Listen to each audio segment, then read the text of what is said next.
नमस्कार साथियों, अपने YouTube channel competitive Hindi by Ravi sir में आप सभी का स्वागत है, हार्दिक अभिनंदन है। हम लोग पिछले क्लास में अलंकार के कुछ महत्वपूर्ण तथ्य के बारे में चर्चा किए थे, जो कि आपके लिए बहुत ही लाभकारी होगा, बहुत ही फायदेमंद होगा। और उसी क्रम में आज हम लोग अपने क्लास को आगे बढ़ाते हुए अलंकार से संबंधित और बहुत कुछ विशेष जानकारी प्राप्त करने वाले हैं। तो अगर आप चैनल पर नए हैं तो चैनल को सब्सक्राइब कर लीजिए, लाइक कीजिए और शेयर कीजिए, जिससे कि आपको और बहुत कुछ जानकारी मिलती रहे। तो आपका बहुत समय न लेते हुए अपनी क्लास को आगे बढ़ाते हैं। एक बार अलंकार के बारे में कुछ रिमाइंड करा दिया जाए तो अलंकार का अर्थ क्या होता है? आभूषण। अलंकार किसे कहते हैं? काव्य की शोभा बढ़ाने वाले तत्वों को ही हम अलंकार कहते हैं। अलंकार के दो भेद होते हैं, शब्दालंकार और अर्थालंकार। शब्दालंकार किसे कहते हैं? जहाँ शब्दों के द्वारा काव्य में चमत्कार उत्पन्न हो उसे शब्दालंकार कहते हैं। और दूसरा अर्थालंकार, जहाँ अर्थों के द्वारा काव्य में चमत्कार उत्पन्न हो उसे हम अर्थालंकार कहते हैं। अब आ जाएंगे शब्दालंकार पे। इसे शब्दालंकार के बहुत सारे भेद होते हैं, लेकिन उसमें से शब्दालंकार के 4 भेद पढ़ने वाले हैं: अनुप्रास अलंकार, यमक अलंकार, श्लेष अलंकार और वक्रोक्ति अलंकार। तो अब आएंगे अनुप्रास अलंकार पे। अनुप्रास अलंकार किसे कहते हैं? अनु माने बार बार, प्रास माने अक्षर।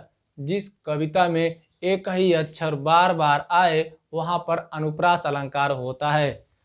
अब देखेंगे अनुप्रास अलंकार के कितने भेद होते हैं। अनुप्रास अलंकार के 5 भेद होते हैं। कौन कौन? छेका, वृत्त्या, लाटा, श्रुत्या, अंत्या। यानी ये हो गए अनुप्रास के 5 भेद। आपको याद आया या नहीं?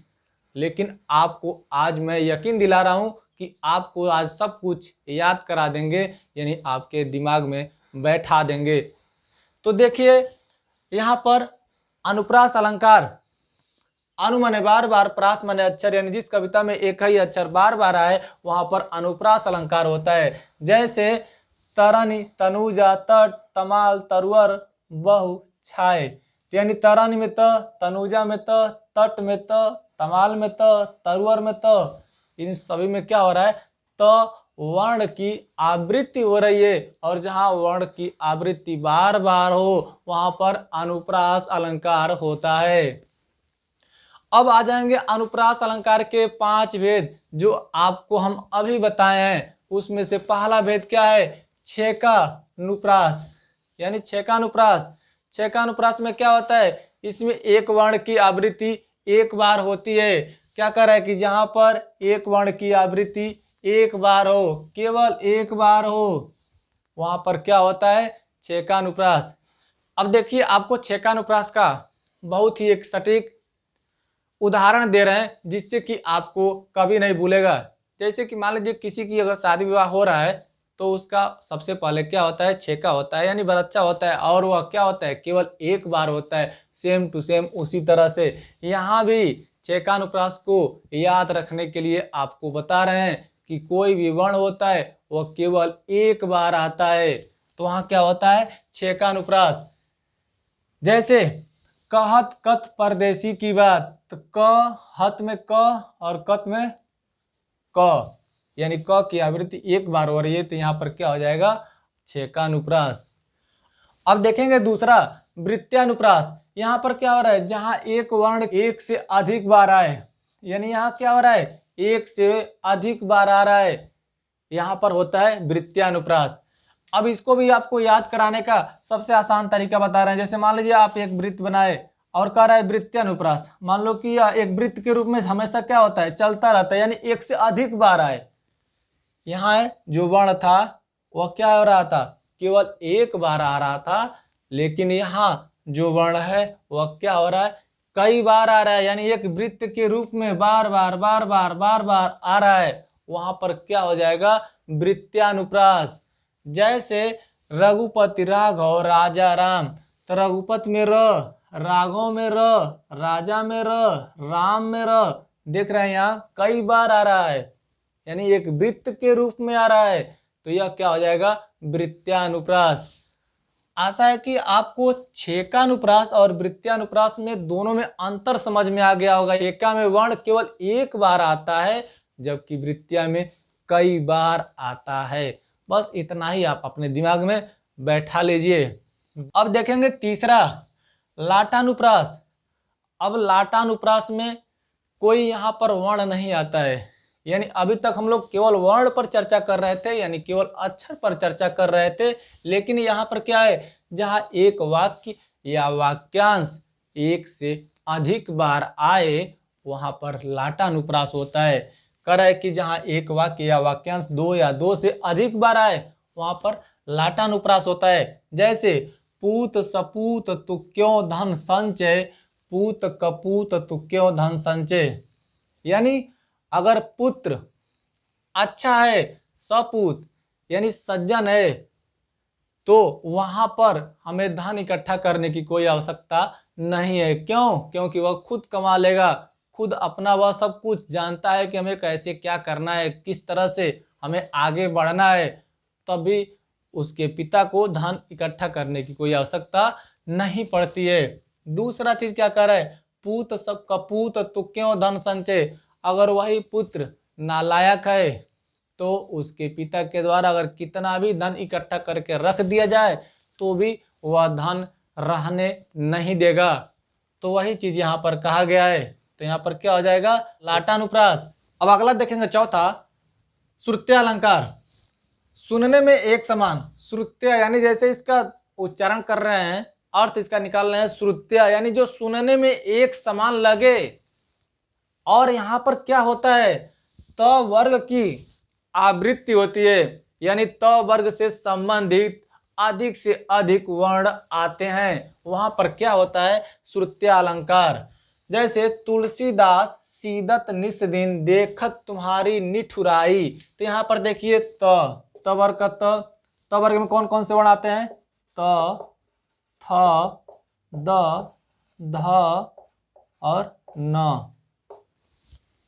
तो देखिए त, फिर यहाँ पर द, फिर द, फिर त, न, द, न, द, त।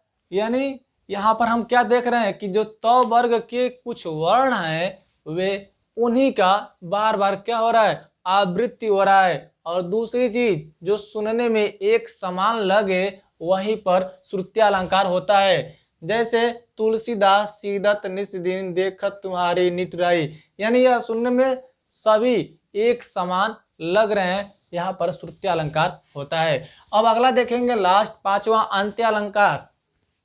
अंत्यालंकार माने अंत्य, अंत्य माने अंत में, यानी जो अंत में वर्ण आए और दोनों एक समान हो, अंत में समान स्वर या समान व्यंजन की आवृत्ति होती है, उसे हम अंत्यानुप्रास कहते हैं। जैसे जय हनुमान ज्ञान गुरु सागर, जय कपीस तिहुलोक उजागर।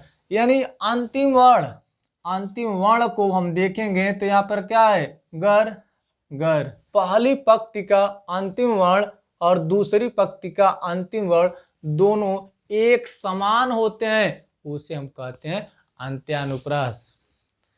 आशा है कि आपको अनुप्रास अलंकार के जो 5 भेद हम लोग पढ़े वह समझ में आ गया होगा। अब दूसरा देखेंगे यमक अलंकार। यमक अलंकार में क्या होता है कि जहां पर एक शब्द दो या दो से अधिक बार आए किंतु उसका अर्थ अलग अलग होता है, वहां पर यमक अलंकार होता है। यानी अभी तक हम लोग वर्ण पे थे, अब आ जाएंगे शब्द पे। ध्यान से समझिए क्या कर रहे हैं, अभी तक हम लोग वर्ण पे थे यानी अक्षर पे थे, अब यमक अलंकार में हम शब्द की बात करेंगे। देखिए इसका उदाहरण, 3 बेर खाती है वो 3 बेर खाती है। देख रहे हैं कि यहाँ भी 3 बेर है, यहाँ भी 3 बेर है, यानी दोनों शब्द एक समान है। लेकिन इस 3 बेर का अर्थ क्या हो गया, 3 बैर, और इस 3 बेर का अर्थ क्या हो गया, 3 टाइम।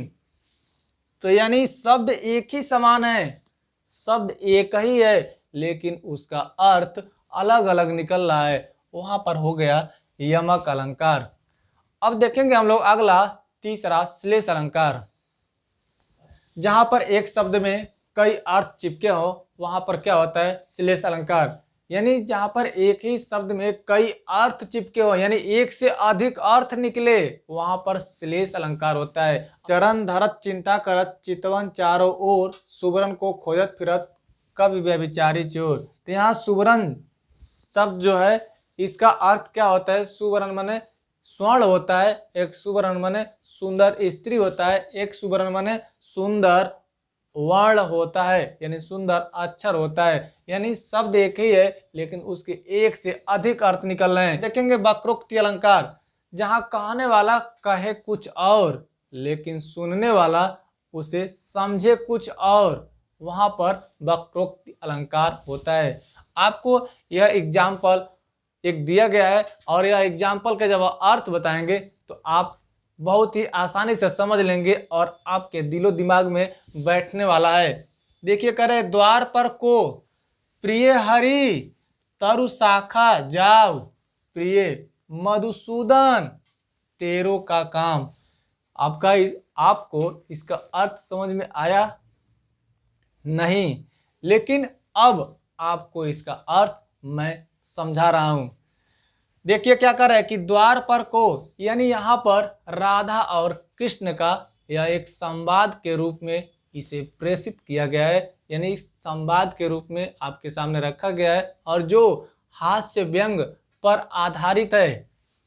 देखिए कह रहा है कि द्वार पर को प्रिय हरि, यानी घर के अंदर राधा जी हैं और घर पर यानी जब दरवाजे पर कृष्ण बाहर से आते हैं तो दरवाजे को खटखटाते हैं। जब खटखटाते हैं तो राधा अंदर से बोलती हैं कि द्वार पर को, यानी द्वार पर कौन है? तब कृष्ण क्या कहते हैं? प्रिय प्रिय हरि, हे प्रिय मैं हरि हूं, अर्थात भगवान हूं, अर्थात मैं कृष्ण हूं। लेकिन वहां पर राधा क्या समझती हैं? तरु शाखा जाओ, तो हरि माने क्या होता है? बंदर, यानी बंदर का प्रवाची हरि होता है। तो यानी अब उसका अर्थ राधा जी क्या लगा रही हैं कि बंदर के रूप में लगा रही हैं। तो क्या कर रही हैं?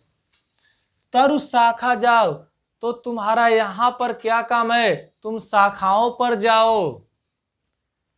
अब आगे प्रिय मधुसूदन, यानी जब इतनी पर बात नहीं बनी तो अब फिर कृष्ण के द्वारा क्या कहा जा रहा है? प्रिय मधुसूदन मैं, यानी मधुसूदन हूं अर्थात कृष्ण हूं, लेकिन फिर भी राधा उसका दूसरा अर्थ निकाल रही है। तो मधुसूदन माने क्या होता है? भौरा, यानी भौरा का पर्यायवाची होता है मधुसूदन। तो फिर अब राधा जी इसका अर्थ क्या लगा रही हैं कि प्रिय मधुसूदन, तो वह भौरा के रूप में इसका अर्थ लगा रही हैं। तो कह रहे हैं कि तेरो का काम, तो तुम्हारा यहाँ पर मेरे घर पर क्या काम है? तो तुम कहीं और जाओ, यानी तुम्हारा यहाँ क्या काम है? तो इस तरह से यह एक व्यंग के रूप में राधा और कृष्ण का संवाद दिया गया है और यह वक्रोक्ति अलंकार में सबसे फिट बैठता है। तो आशा है कि आपको यह अलंकार बहुत ही कम समय में अनुप्रास, यमक, श्लेष और साथ साथ अनुप्रास के 5 भेद यानी सब कुछ इस क्लास के माध्यम से आप तक पहुंचाया गया। अब आप बताइएगा कि आपको यह क्लास कैसी लगी। धन्यवाद।